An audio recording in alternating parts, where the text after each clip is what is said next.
Welcome to the Green Zone Podcast, the show that teaches oil and gas executives how to take command of their finances and live in the green. Your host, Jeff Green, from Green Financial Group, will be your financial guide, all while giving you a tour of the most beloved and best-kept secret spots around Houston, Texas. Now, on to the show. It's never too late to learn some new tricks, but Jeff Green and Lauren Smith, they've come up with a whole summer of learning. Tell me about it, guys. Well, thanks, Patrice. Lauren, it was late one night. I was in my room trying to go sleep. And of course, when my middle boy, my middle boy, I guess I go ahead and say it, which one it was. He came in my room, right? He's like, Dad, love you, know you love me. I don't really feel like you've taught me enough. I'm about to go off to college and I know you think I'm really smart and all, but I don't feel like I know anything. I go like, what? I mean, what are you talking about? He goes, well, I don't even know how to tie a hook on a fishing line. Okay. Haven't you been taking them fishing since they were like old enough to walk? Mind you, as long as this kid could hold a rod, he's been fishing. That's funny. His entire life, I've taken this kid fishing. I was like, what? I go, how do you not know how to tie a hook? I mean, you're not watching. I don't know what the deal is. So, I got up that night. I got up at like 1 or 2 in the morning, whatever it was. I said, we're going to learn how to tie a hook right now.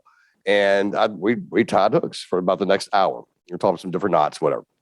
So it gave me the idea, a little banter back and forth, whatever, the summer of learning. I think that, with learning, it's one of those things someone can show you all they want every day. And until you're actually ready to learn it, you're not going to pay attention to it. That's like talking to a teenager. You can talk to your blue in the face, but you can't really talk with them until they're ready to talk to you. But so you came up with this summer of learning concept. Summer of learning, right. What does that entail? So here, like my limited knowledge of life, okay, things to do, like how to jump a car, right? When a car battery won't start, I always carry cables in my car. Like one of the few people that do these days, but I carry jumper cables. Helped one of your friends out one time, right? Yeah, you did. It's cool. So just totally separate from your summer of learning, my dad got me this thing on Amazon, and I think everybody should look into this. We're happy to send you the link. It's a portable jumper little set. Yeah, so if I good. were ever in a situation to need my car jumped, or anybody, you have to have that other car, right? You can't jump a car by itself. So this is a portable little battery that's got the 2 jumper cable hooks on it. So you can jump your own car at any time. And they make them in different sizes based on engine and battery size and whatever power you need. But really cool thing. And it coincidentally, you're trying to do this whole summer of learning for your boys, but my dad, unbeknownst to him, is still trying to teach me and, make sure that I'm taken care of. Very good. And those, by the way, great gift idea. I know, that's a great gift. That's something you don't really think to buy for yourself. But if somebody gives that to you, like, hey, you know what? Thanks. I can pop it in the trunk, whatever. It's there if you need it. You're good to go. So we came up with this list. Jumping the cars was one thing. Tying a hook, obviously was one. Fixing a flat, jacking a car up. These are really. I don't know how to do that. Right? Most people don't. I realized, and it was just these funny little things that came up. And I was like, man, how do you not know how to do this stuff? I've been doing it and watching. We've been on ranches, had to fix flats and things like that. And like, why are you not? Are you not watching? What is going on with you? So. We've had some instructional days and nights. It's been pretty cool. We've had some fun with it. I'm a big weapons guy. I'm prior military, so I own a small arsenal at my house. But we go shooting all the time anyway. So they're always good shots. They're very good shots. But what they don't know is how to break a weapon down. And so we went shooting the other day and brought them all back. And I said, okay, I'm gonna do this for you once. I want you to watch, okay? And I broke a couple of firearms down. And they watched, and after a few tries, they got it down. The thing with some of these semi-auto handguns is they're all the same to some degree. They all have their own little nuances, but once you learn how to break 1 or 2 down, you pretty much got them all. So I just think this is such a cool idea, and for anybody listening, such a great idea for your kids, your grandkids. Your boys are always going to remember these life skills, but also the time that their dad took to sit in the kitchen till 1 a.m. teaching him how to tie a fishing hook and going shooting with you and doing the things that are important to you, and also things that will, set them up for life with skills that they're going to need, especially as they go off to college. They're going to need to figure some of this stuff out. Yeah. So what all was on the list? Another one that I don't think kids know that I was kind of thrown into in the real world when I finally got my own place is circuit breakers. The power goes off. That's a good one. That's a really good one. That's a good life skill that everyone else needs to know. I love the fight. So how would you do that one? So that one's pretty cool. So I think of some really cool ways. I think you could do it. So let's say you got a kid, right? You're in the kitchen, maybe cooking dinner or something, having a good time, rapping here and there and whatever. Well, how would you frame that? How would you make that happen? I mean, what I would do is just sneak off to the garage or wherever your circuit breaker is and just flip the circuit and say, uh-oh, and have them try to figure out what the heck to do to get it back on. That's great. And then, you should really do it when they're having a party. That'll really, if the rap music gets turned off, they'll really find an urgency to go turn it back on. They will. That's motivation right there. You're absolutely right. That's funny because that's when the lights are out and the AC for my boy, like that. Hey, Dad, and the Wi-Fi, there's the big one. Yes. Dad, there's no Wi-Fi. What are we going to do? And so you're going to teach them, well, what's the first thing you do? Head out to the breaker box, right? That's the first thing you do. Okay, so you remember the freeze, right? Oh, gosh. That was the big word. That was a tough time for a lot of people. Yeah, Patrice, I know you get that all the time where you are. I mean, it was like you get like a whole winter, right? I mean, we had like exactly. Yeah. We had 5 days. We had 5 days, 5 very, very 5 days of weather. You get like just like on a monthly kind of basis in the winter. You had our whole winter in 5 days. We sure did, and we're not equipped for. We found out very quickly that we're not equipped for winter. And, temperatures were below freezing. Everybody in Houston knows, what the freeze was. So the freeze of, what was it, 2020? 2021. 21. Yeah. Freeze of 2021. Everything bad seems like it happened in 20. So I just lumped it into 20. So the temps got way down and everybody's pipes burst, right? As our homeowners insurance are going up, right, this year. So everybody's pipes burst. So someone I know, I was with my boys, went to someone I know's house and pipes burst. I mean, and the house was flooded. I mean, this is a big home too. And the entire first floor was ankle deep water. The house was ruined, really. And, water's pouring out of the deal. So this person is kind of wandering aimlessly because they don't know how to turn off the water. I would not have a clue what to do. I wouldn't even know, to be honest with you, that you could turn off the water.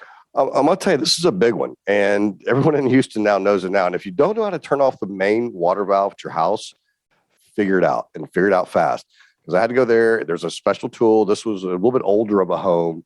So the main cutoff line was in the front in the yard where a lot of them are. And you have to have a special tool to turn that water off. Well, in the newer homes, the valve is really kind of like right on the house. But make sure you know how to do that. And more importantly, what? Make sure your kids know how to do it. Yes, make sure everyone in the house knows because, you don't know if you're away when something like this happens. Make sure your spouse, your kids, everyone at home knows that stuff because that's an important thing and could save some damage, some water. Absolutely. Absolutely. So that's a big one. So I'm going to go with the list. So I'm just going to throw a few things out for you listeners out there that maybe you're thinking about to show your kids or a significant other or whoever you care about. But for me, these are guy things, I think, some of these, but whatever. But how to pitch a tent. Well, I like to go camping. I hadn't been camping in a while, but I like to go. Does everybody know how to pitch a tent? You know how to pitch a tent, Lauren? I don't, and I probably won't be in the situation where I need to know how to pitch a tent, but it is a great life lesson. You're a glamper, aren't you? I'm more of a glamper. You're a glamper. Yes. I can see that in you. Change a tire, fix a flat, jumpstart a car, grilling. So we did some grilling here. I loved, I'm in my backyard grilling all the time. So my oldest is like a gourmet chef already. I mean, this kid teaches me. That's awesome. Right? So, but the other two, again, I've been grilling for them their whole lives. And they still don't know how to grill. So they're not watching, they're not paying attention. Well, I think it's probably because you're grilling for them. You need to get them involved and have them help you. Well, or they don't get to eat that night. Yeah, okay. That's a good idea. That's motivation right there. Because eating's They'll big. learn real quick. They will learn quick. How to start a fire at a ranch or something like that. Want to start a big bonfire? I know how to do that. More importantly, how to put one out, right? Pour some water on it? Okay, whatever. How do you put a grease fire out? I wouldn't even begin to know. Don't ever throw water on it. Really? No. Don't ever throw water on a grease fire. You have to smother those. Just FYI. I would have no idea. See, you learned something here today. I know. See, I need to participate Summer of learning in the summer for of Lauren. learning. There you go. Okay. Smoke detector batteries. I know Gosh. I just had a huge ordeal with this. Did you ever get that one fixed? Yes. Did it beep all night long? It beeped all night long. And then the next day, I pulled out a ladder, started trying to fix the smoke detector, and it would not stop beeping. So then I thought it was a bad battery. And so I actually called Jeff and I was like, your summer of learning, teach me something. Yeah, My smoke detector is still beeping. Laura calls me about 10 o'clock at night and goes, hey, how do you get these smoke detectors to stop beeping? I'm like, well, maybe change the battery.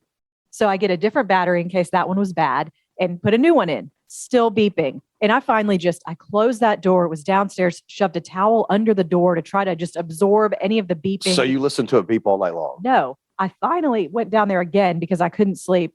And I just happened to look up and there was a second detector in that room. And I think it was a carbon monoxide. It was something different because there shouldn't be 2 smoke detectors in the room. And I just, I was so fixated on the one I saw and didn't think that there would be a second one. And then went up, fixed it, changed it, done. No more beeping. Awesome. Very cool. See, you learned something new. It took me a little while. That's all right. Again, this is my list, but become proficient at breaking down and cleaning a weapon. I think that's, if you're gonna have guns and shoot them, I think you need to take care of them. If you shoot guns, you need to know how to use them. And my grandfather taught me that, really. Well, military, but my grandfather, who was also prior military, he retired military. He was a major in the Army. I remember, he was the first one that ever took me hunting. And every time we'd go out, and I was just always amazed by the cleanliness of his shotguns and his rifles. I mean, they were immaculate. And he wouldn't let me touch them. Like, don't touch the metal. He was like very adamant. Oh, you're going to leave a fingerprint. Don't touch the metal. I mean, he'd be on me. But I take the same approach now with mine. I don't like, okay, boys, here, you clean it. Now it's clean. Don't touch it. So I'll put it back up.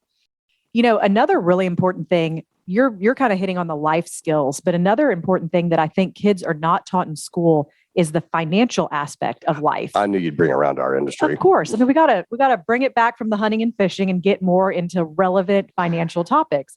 But this is a true topic that's important to people. You're not taught in school how to balance a checkbook, how to pay your credit card bill, how to pay the rent. Right? No, you're not. And my boys, prime examples. Okay. I just had a conversation just this morning, and I kind of got this idea from you, but I opened checking accounts here for them at, Green Financial, and I'm going to deposit money into their accounts for college, but they're going to be responsible for paying those bills.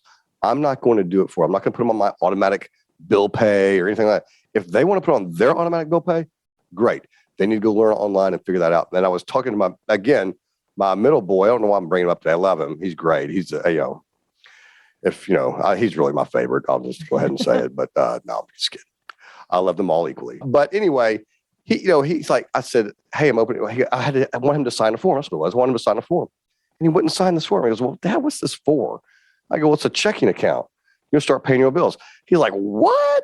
What do you mean? I go, yeah, welcome to the adult world. You're going to start, I'm going to deposit the money in. You're welcome. I'm going to deposit the money in there for you, but you're going to start taking that action.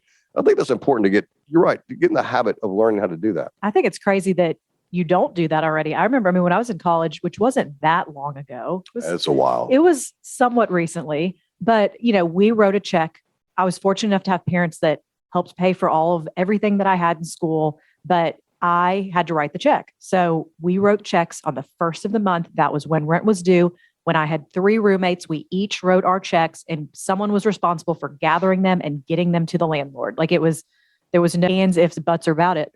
And then one of us would pay. I remember I would pay the bills on my credit card and then I would have everybody else in the house reimburse me. And I liked doing that instead of having it on my parents' credit card, because if it was on their credit card, it wasn't my money. I had no skin in the game. So what was there was no rush for me to go collect the $50 from everybody for the water bill because it wasn't my money. But as soon as it was on my credit card and I was responsible for paying for it, all of a sudden, hey guys, it's the 3rd. You haven't gotten that water bill check yet. So it's called having skin in the game. Yeah. And I just thought that was such a great thing. And I got out of college I had credit because I had a credit card that I paid off each month. The whole lesson was you never charge more than you can afford to pay on this, which, I really took to heart. But I got out of college, I had some credit and I had an understand, like every time the first of the month rolls around now, I still think what bills are due, what do I need to have paid? And it's just such You're very good with your finances. You keep spreadsheets, and you know exactly how much money you need every month and what you have left over. And I'm always impressed by that. I know. And I think that I think my parents were a big part in instilling that, because they helped me tremendously in everything I do, but they taught me how to do it. Even something as simple as booking an airline flight.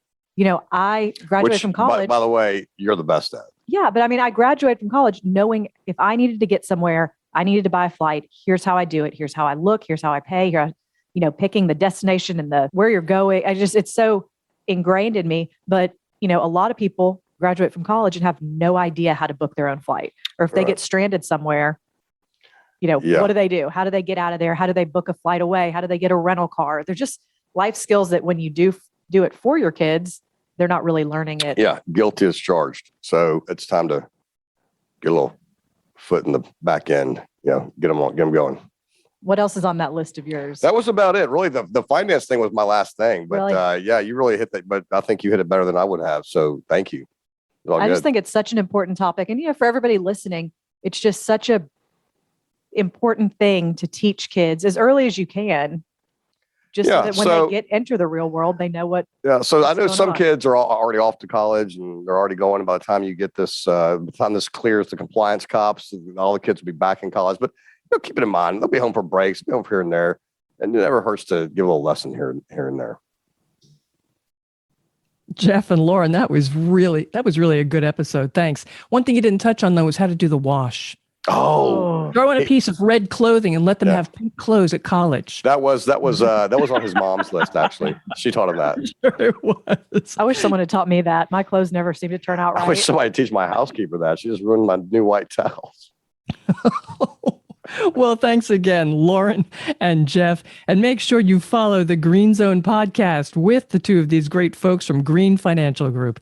That way, you're going to get the latest episode. And share with friends. Boy, are they going to enjoy it. Thank you for listening to the Green Zone podcast. Click the subscribe button below to be notified when new episodes become available. The information covered and posted represents the views and opinions of the guest and does not necessarily represent the views and opinions of Green Financial Group. The content has been made available for informational and educational purposes only. The content is not intended to be a substitute for professional investing advice. Always seek the advice of your financial advisor or other qualified financial service provider with any questions you may have regarding your investment planning. Securities offered through Raymond James Financial Services, Inc., member FINRA SIPC. Investment advisory services offered through Raymond James Financial Services Advisors, Inc. Green Financial Group is not a registered broker-dealer and is independent of Raymond James Financial Services. Jeff Green is the founder of Green Financial Group and is a registered principal of RJFS. The Green Financial Group is located at 6363 Woodway Drive, Suite 625, Houston, Texas 77057, and can be reached at 713-244-3030. Raymond James is not affiliated with and does not endorse the opinions or services of his guests.